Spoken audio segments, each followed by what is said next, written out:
Students, welcome to Neet Tricks. நம்ம இந்த வீடியோல என்ன பார்க்க போறோம் அப்படினா how to get OBC NCL certificate.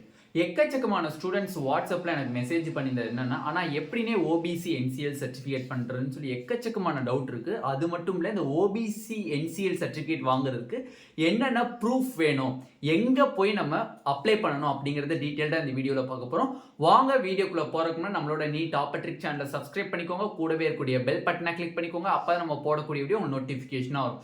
வாங்க வீடியோக்குள்ள போலாம். ஃபர்ஸ்ட் ஆஃப் ஆல், நான் நீட் 2024க்கு கெமிஸ்ட்ரி போர்ஷன்ஸ் நான் என்ன தொடரலனே, கெமிஸ்ட்ரியில லெஸ் தென் 100 தான் நான் ஸ்கோர் பண்ணிட்டு இருக்கேன். எனக்கு 150 கிராஸ் பண்ணணும்னு நினைக்கிறேன். அதுல நிறைய ட்ரிக்ஸ் யூஸ் பண்ணி நான் ப்ராப்ளம் சால்வ் பண்ணணும்னு நினைக்கிறீங்கன்னா கண்டிப்பா நம்மளோட டார்கெட் கெமிஸ்ட்ரி 180 பேட்ச்ல ஜாயின் பண்ணிக்கோங்க. கீழே டிஸ்கிரிப்ஷன்ல வாட்ஸ்அப் குரூப் லிங்க் இருக்கு.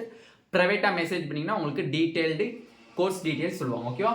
ஓகே, இப்போ first of all how to get OBC NCL அதை பார்க்கறதுக்கு முன்னாடி என்னன்னா do it or don't it. ஓகேவா? ஓகே, இப்போ ஃபர்ஸ்ட் பாத்தீங்கன்னா தமிழ்நாட்டுல பாத்தீங்கன்னா நம்மளுக்கு கேட்டகரி எப்படி பிரிக்கிறாங்க? OC, BC, BCM, MBC, SC, ST இந்த மாதிரி கேட்டகரிஸ் தமிழ்நாட்டுல இருக்கு. இப்போ அதே நீங்க ஆல் இந்தியா கோட்டால பாத்தீங்கன்னா, ஐ மீன்ஸ் ஸ்டேட் கோட்டால பாத்தீங்கன்னா இந்த மாதிரி கேட்டகரிஸ் பிரிப்பாங்க. இதே ஆல் இந்தியா கோட்டால பாத்தீங்கன்னா இந்த OC என்னன்னு சொல்லுவாங்க, நம்மளுக்கு நார்மலா ஜெனரல் கேட்டகரின்னு சொல்லுவாங்க. ஓகேவா? BC, BCM, MBC என்னன்னு சொல்லுவாங்க, நம்மளுக்கு OBC category, I means OBC or OBC NCL கேட்டகரின்னு சொல்லுவாங்க. ஓகே, SC SC கேட்டகரின்னு சொல்லுவாங்க. ST வந்து என்னன்னு சொல்லுவாங்க, ST கேட்டகரின்னு சொல்லுவாங்க. தமிழ்நாட்டுல இந்த SC குள்ள இன்னொரு உட்பிரிவு வரும், அதுதான் யாரு? SCA category. SCA category. ஓகேண்ணே.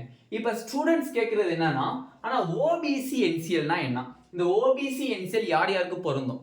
தமிழ்நாட்டுல இருக்கக்கூடிய BC, BCM, MBC ஸ்டூடெண்ட்ஸ் நீட்ல நல்ல ஸ்கோர் எடுத்து ஆல் இந்தியா கோட்டா கவுன்சிலிங்ல நீங்க அப்ளை பண்ண போறீங்க அப்படின்னா டெஃபினெட்லி உங்களுக்கு OBC NCL சர்டிஃபிகேட் வேணும். தமிழ்நாடு கவுன்சிலிங் மட்டும்தான் நீங்க அப்ளை பண்ண போறீங்க அப்படின்னா டெஃபினெட்லி உங்களுக்கு அந்தந்த கேட்டகரி சர்டிஃபிகேட், தமிழ்நாட்டில் BC-ஆ இருந்தா BC கேட்டகரி சர்டிஃபிகேட், BCM-ஆ இருந்தா BCM கேட்டகரி சர்டிஃபிகேட், MBC-ஆ இருந்தா MBC கேட்டகரி சர்டிஃபிகேட். இந்த ஈச் கேட்டகரி சர்டிஃபிகேட்டை போயிட்டு நீங்க ஆல் இந்தியா கோட்டால அப்ளை பண்ண முடியாது. ஆல் இந்தியா கோட்டால BC ஸ்டூடெண்டா இருந்தாலும் சரி, BCM ஸ்டூடெண்டா இருந்தாலும் சரி, MBC ஸ்டூடெண்டா இருந்தாலும் சரி, யாரா இருந்தாலும் காமனா ஆல் இந்தியா கோட்டால என்னன்னு சொல்றாங்க, OBC NCL ன்னு சொல்றாங்க. OBC NCL னாது நான் கிரீமி லேயர், OBC நான் கிரீமி லேயர்னு சொல்றாங்க. இவங்களுக்கு below 8 lakhs salary per annum வரணும். per annum வருடத்துக்கு 8 லட்சத்துக்கு கம்மியான வருமானம் வரவங்க மட்டும்தான் இந்த OBC NCL இருப்பாங்க. ஓகேவா? above 8 lakhsக்கு அவங்க என்னன்னு சொல்லுவாங்க, ஜெனரல் கேட்டகரியில போயிருவாங்க. ஜெனரல் கேட்டகரியில போயிருவாங்க இன்னும் ஆல் இந்தியா கோட்டால. ஓகே, இப்ப ஜெனரல் கேட்டகரியில போற ஸ்டூடெண்ட்ஸ்க்கு என்னன்னு சொல்லுவாங்க, OBC கிரீமி லேயர்னு சொல்லுவாங்க. இந்த OBC NCLக்கு மாதிரி OBC கிரீமி லேயருக்கு ஏதாச்சும் சர்டிஃபிகேட் இருக்கா? கிடையாது. OBC கிரீமி லேயருக்கு சர்டிஃபிகேட் கிடையாது. நார்மலா உங்களுக்கு above 8 lakhs மேல வருமானம் வருது வருஷத்துக்கு அப்படின்னா நீங்க நார்மலா OBC கிரீமி லேயர், ஐ மீன் ஜெனரல் கோட்டால போயிருவீங்க. இல்லனே below 8 lakhs குள்ள வருது, நான் ஆல் இந்தியா கோட்டால அப்ளை பண்ணணும்னு நினைச்சீங்கன்னா OBC NCL வாங்கியே ஆகணும். ஓகே, இப்ப இந்த OBC NCL சர்டிஃபிகேட்டை வந்து தமிழ்நாட்டு கவுன்சிலிங்ல பதியலாமா? பதியக்கூடாது. அதே மாதிரி தமிழ்நாட்டில் யூஸ் பண்ணக்கூடிய இந்த BC, BCM, MBC சர்டிஃபிகேட்டை போய் ஆல் இந்தியா கோட்டால பதியலாமா? பதியக்கூடாது. ஓகேவா? அந்தந்த கவுன்சிலிங்க்கு அந்தந்த சர்டிஃபிகேட் தான் படிக்கணும். தமிழ்நாடு கவுன்சிலிங்க்கு BC, BCM, MBC each separate சர்டிஃபிகேட்டை நீங்க பதியணும். ஆல் இந்தியா கோட்டால இந்த 3 கேட்டகரியில் இருக்கக்கூடிய ஸ்டூடெண்ட்ஸ் ஒரே இதை தான் பதியணும், OBC NCL சர்டிஃபிகேட்டை பதியணும். இப்போ ஒரு கொஸ்டின் வரும் நார்மலா, ஆனா இப்போ நான் BCல இருக்கேன், நான் BC கேட்டகரியில இருக்கேன். நான் BC கேட்டகரியில எங்க அப்பாவோட வருமானம் above 8 lakhs இருக்குனா, இப்ப நான் OBC NCL தான் வருவேனா? வரமாட்டீங்க. எங்க போயிருவீங்க? OBC கிரீமி லேயர்னு சொல்லக்கூடிய ஜெனரல் கேட்டகரிக்கு போயிருவீங்க. ஜெனரல் கேட்டகரிக்கு போயிருவீங்க. தெளிவா புரிஞ்சுக்கணும். இந்த கேட்டகரியிலேயே இருக்கக்கூடிய BC, BCM, MBC கேட்டகரியில இருக்கக்கூடிய ஸ்டூடெண்ட்ஸ்ல சில மாணவர்களுடைய அப்பாவுடைய வருமானம் வந்து 8 லட்சத்துக்கு அதிகமாக இருந்தால் கம்மியா இல்ல அதிகமாக இருந்தால் நார்மலா நீங்க ஆட்டோமேட்டிக்கா ஓபிசி கிரீமி லேயர்னு சொல்லக்கூடிய ஜெனரல் கேட்டகரிக்கு போயிருவீங்க. ஓகே, இது இப்ப எங்க பதியணும், இதுக்கு என்னென்ன ப்ரொசீஜர் என்னென்ன தேவைப்படுது. ஓகே, அப்ப இதை எங்க பதிஞ்சா ஈஸியா நம்மளுக்கு கிடைச்சிரும். நார்மலா உங்களுக்கு ஒரு 5 டேஸ் தான்ப்பா டைமிங். நார்மலா நீங்க அப்ளை பண்றீங்க அப்படின்னா ஒரு 5 நாள்ல உங்களுக்கு ஓபிசி என்சிஎல் சர்டிபிகேட் வந்துரும். ஓபிசி என்சிஎல் சர்டிபிகேட்டா வந்துரும். இப்போ எதுக்காண்டி இந்த வீடியோ போட்டிருக்கேன் அப்படின்னா, ஃபர்ஸ்ட் ஆஃப் ஆல் நீட்டுக்கு இன்னும் அப்ளிகேஷன் ஸ்டார்ட் பண்ணல. அதனால இப்பயே நீங்க அப்ளை பண்ணி வாங்கி வச்சுக்கோங்க. கடைசி அந்த 1 மந்த் அப்ளை பண்ணக்கூடிய அந்த 1 மந்த்ல போயிட்டு ஆரோரமா பண்ணீங்கன்னா ஏதாச்சும் மிஸ்டேக்ஸ் பண்ணிடுவீங்க. மிஸ்டேக்ஸோட நீங்க அப்ளை பண்ணீங்க அப்படின்னா அதுதான் உங்களுக்கு ஃபைனல் கவுன்சிலிங் வரையும். ஃபைனல் கவுன்சிலிங்ல ஆல் இந்தியா கோட்டால நீங்க போய் ஜாயின் பண்ணீங்கன்னா கூட அந்த காலேஜ்லயும் அதே நேம் தான் போகும். அதனால தயவு செஞ்சு இப்பயே இந்த ஓபிசி என்சிஎல் சர்டிபிகேட்டை வாங்கி வச்சுக்கோங்க. ஓகே, இதுக்கு எங்க பதியணும்? ஃபர்ஸ்ட் ஆஃப் ஆல் இ-சேவை மையத்துல பதியணும். ஓகே, நான் இ-சேவை மையம் எல்லா இடத்துலையுமே இருக்கும். அவங்கவுங்க ஊரில் நார்மலாக கிராமமாக இருந்தால் கூட கண்டிப்பாக இ-சேவை மையம் இருக்கும். இந்த இ-சேவை மையத்தில் போயிட்டு நீங்கள் ஓபிசி என்சிஎல் சர்டிஃபிகேட் பதியணும் அப்படின்னாலே உங்கள்கிட்ட டாக்குமெண்ட் ரெக்வயர்டு என்ன கேட்பாங்கன்னா, first photo passport size photo 2 வச்சுக்கோங்க. ஒன்று போதும், இருந்தாலும் 2 வச்சுக்க சொல்கிறேன். ஸ்கேன் பண்ணிவிட்டு அப்படியே உங்கள்கிட்ட தந்துடுவாங்க.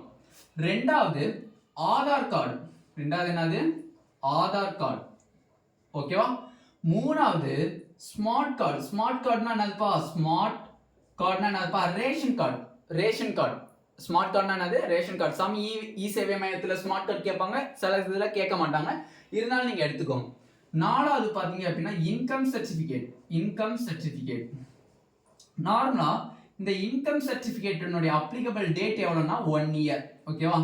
ஃபார் எக்ஸாம்பிள், நான் இந்த நவம்பர் 1ஆம் தேதி நான் இன்கம் சர்டிஃபிகேட் வாங்குறேன். 2023 நவம்பர் 1ஆம் தேதி இன்கம் சர்டிஃபிகேட் வாங்குறேன்னா நவம்பர் 1 2024ல எனக்கு இந்த இன்கம் சர்டிஃபிகேட் வேலிடிட்டி முடிஞ்சிடும்.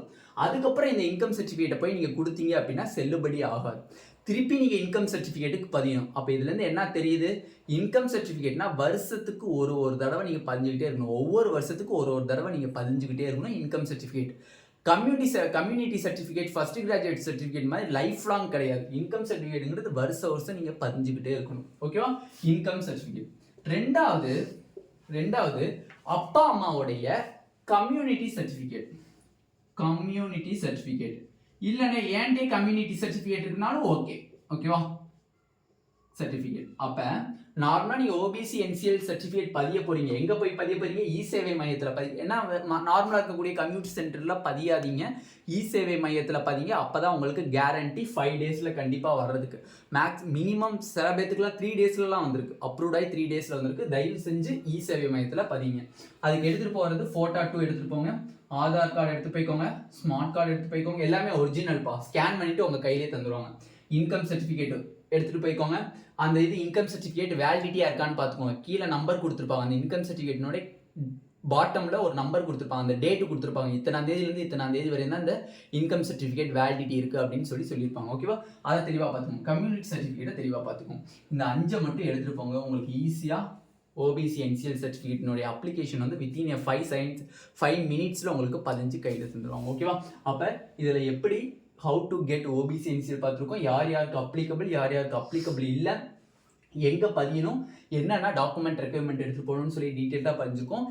இதுலேயும் இன்னும் நிறைய பேத்துக்கு டவுட் இருக்குது அப்படின்னா கண்டிப்பாக கமெண்ட் செக்ஷனில் கமெண்ட் பண்ணுங்கள். கண்டிப்பாக உங்கள் கமெண்ட்டுக்கு நான் ரிப்ளை பண்ணுறேன். ஓகேவா? இந்த வீடியோ உங்களுக்கு பிடிச்சிருந்துச்சு அப்படின்னா நம்மளோட நீட் ஆப்பர்ட்ரிக் சேனலை சப்ஸ்கிரைப் பண்ணிக்கோங்க. கூடவே இருக்கக்கூடிய பெல் பட்டனை கிளிக் பண்ணிக்கோங்க. அப்போ நம்ம போடக்கூடிய வீடியோ உங்கள் நோட்டிஃபிகேஷன் வரும். உங்கள் ஃப்ரெண்ட்ஸ் எல்லாத்துக்குமே ஷேர் பண்ணிக்கோங்க.